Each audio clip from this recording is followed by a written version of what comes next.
There is only one thing in this world that is more beautiful than the scene before you. Boom. This folding knife right here. And guys, thank you for watching The Knife Whisperer.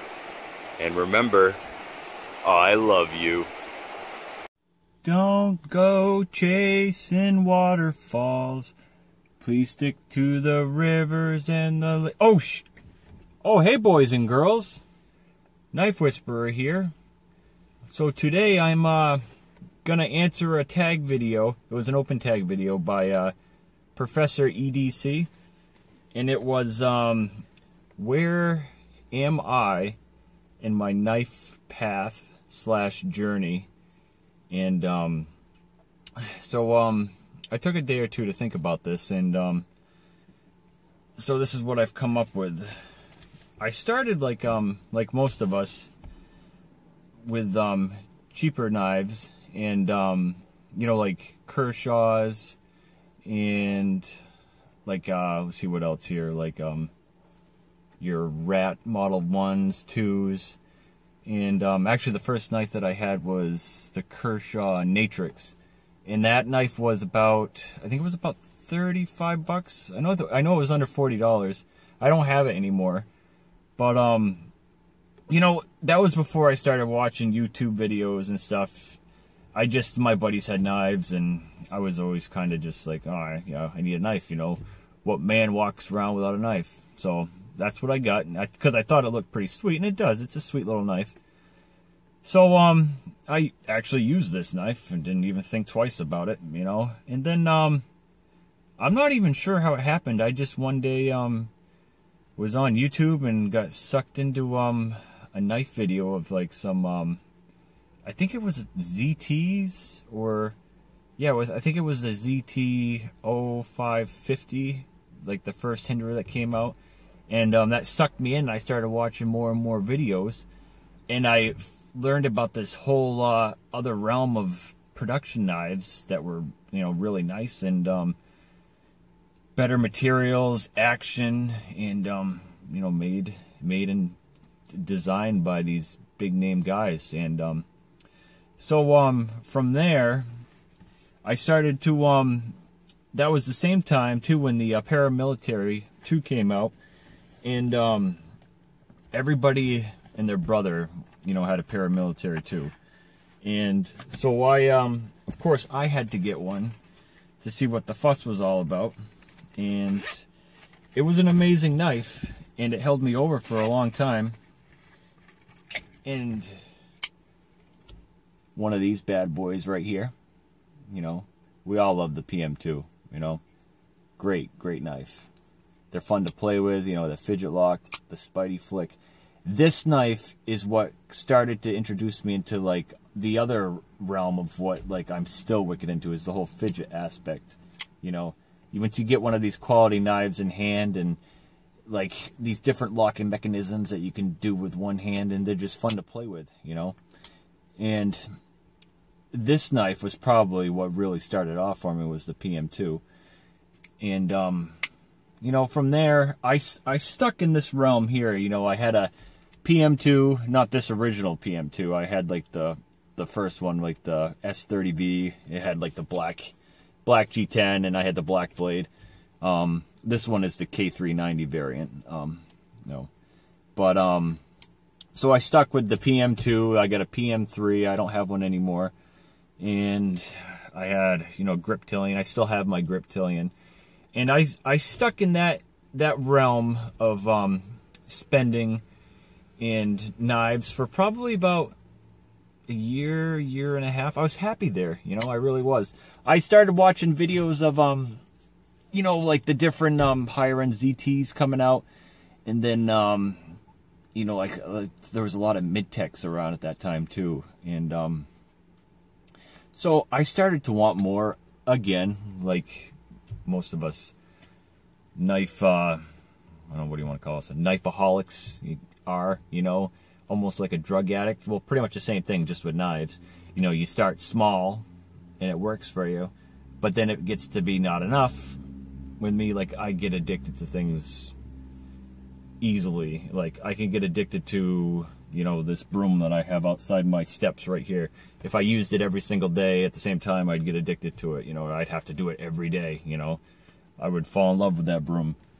And so from there, I, of course, had to step it up a notch. So that's when I got into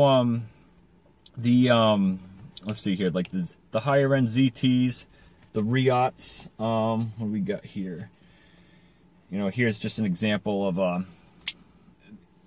Riot built knife. This is the Diskin IDF, and this is more along the lines of like the higher end of the Riots. You know, this one is a $400 knife, and you know, the Riots. I had a ZT 0561, and I still have the 0850 CF. You know, those knives, like when you get to be like in the 200 to about the 220 to 300-ish range, you can get some really, really nice knives. And that's where I'm still kind of at right now, although I've been able to break out of that here and there, obviously with this Diskin. You know, if I save long enough and, you know, or if I find a good deal.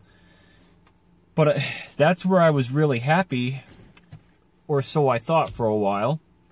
And, but again, you know, I keep watching the YouTube videos, and I still wanted more though. You know, I see like all these guys that I watch, they're starting to get customs, and, you know, like the Hinderer hand ground blades, and then the Curtises, and, you know, there was, geez, what else was there? A bunch, guys, a bunch.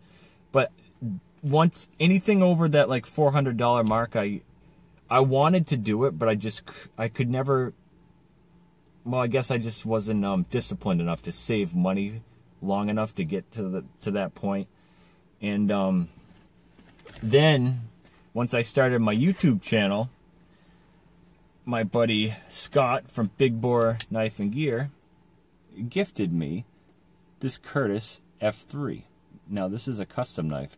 This is, I forget what the prices are on these, but I know they're over $600.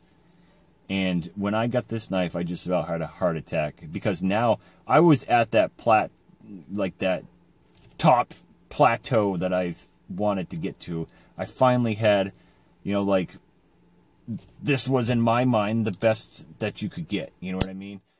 And now I had a custom knife. You know, it was way more money than anything that I had ever gotten before. You know, I got lucky because this one got given to me. I probably never would have bought this, you know, just because I'm not disciplined enough to save my money that long. And this is awesome, and I'm glad that I was able to experience this.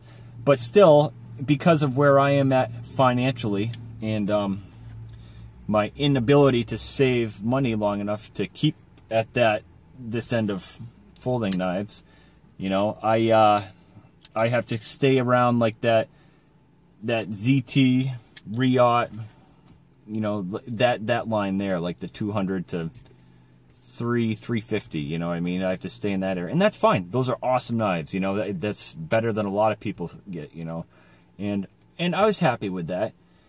But then I started to come around to everybody talking about Tucson, and this is where I believe I am going to stay at for a while, seeing how I also just got laid off last week, so money's really going to be tight for a while. But with this knife here, I still have yet to do the review on this, but this is the TS-191. Now, this knife here has got better materials than this PM2 here, okay? G10, stainless steel liners. The blade steel is just as good as this blade steel. This one comes with S90. This is a K390, but this is also like a dealer exclusive, you know what I mean? But this knife here is just over $200 knife, okay? And you're getting G10, and nothing really special. You know, it's a great knife, but there's nothing real special about this. And it in these Tucsons, you're getting around more like let's see here. Okay. You're getting to more like your ZTs, okay? You're getting carbon fiber, you're getting super steel, or you're getting titanium. This one's carbon fiber all throughout, but you know, there's a lot of ZTs that come with titanium. But this knife I was able to get for $140. This knife is just under $300, okay? I think it was like $290. So that's crazy, guys. That's insane. So this is where I am at right now, and where I'm probably going to stay, and I am happy about it. I really am. So I'm probably going to just keep grabbing a few Tucsons here and there. Not to say I still love to try to get some Riots and some different things, but this is where I'm at. This type of knife, these materials for this insane price is where I plan to stay at for a while. So, you know, I started off just like most of us, you know, with the cheaper knives, the Kershaws, and nowadays, these weren't around when I first started, but you got your Civitis. You know, these, in my opinion, are better than any of the Kershaws out there. The actions are better. A lot of times the steel is better.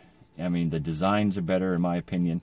You know, they're just, the fit and finish is way better. They're always centered. Everything is spot on. Great hardware on these. They're really fun to play with. You know, I started out small too, and I just slowly worked my way up through my knife journey to these things that I felt like I had to experience. And I'm glad I did, because along the way, I have learned a lot of things that I feel like make me a better reviewer, because I can't just sit here and talk about knives with you guys and maybe make suggestions if I've never handled them myself or experienced them myself.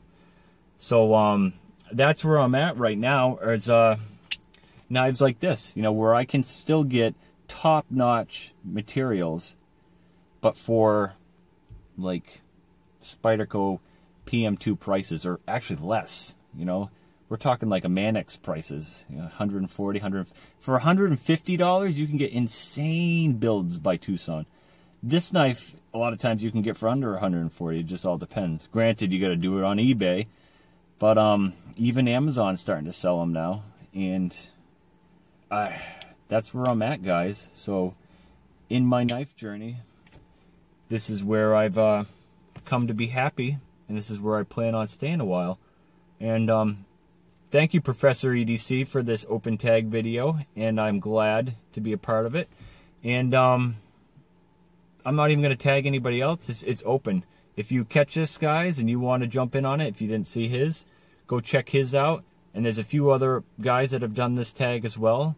It was fun to do, you know, just kind of sit there. Like, I had to sit down and kind of like write it down, like where I kind of started and stuff, so I just didn't, even though it still sounds like I'm just rambling here. I was like, blah, blah, blah. But, you know, actually I feel like if I hadn't written this little chicken scratch here, it would have been even worse. But hopefully I was able to get my point across to you guys and make this somewhat interesting. And I'm sorry about that little bit of TLC you had to hear me singing in the beginning. I didn't realize that this bad boy was going to be recording then. I happen to be a big fan of TLC. Left Eye is just, she's my girl. Yep. Well, next to my wife, that is. Love you, honey. And I love you guys as well. We got the flex. Did a little bit of a workout today, so these bad boys look a little swollen, don't they? Looks like somebody's been whipping them with a belt all day. But no, it was just me lifting iron like this. In. Out. You getting weirded out yet? Yeah, I bet you are. Love you. Knife Whisperer. Out.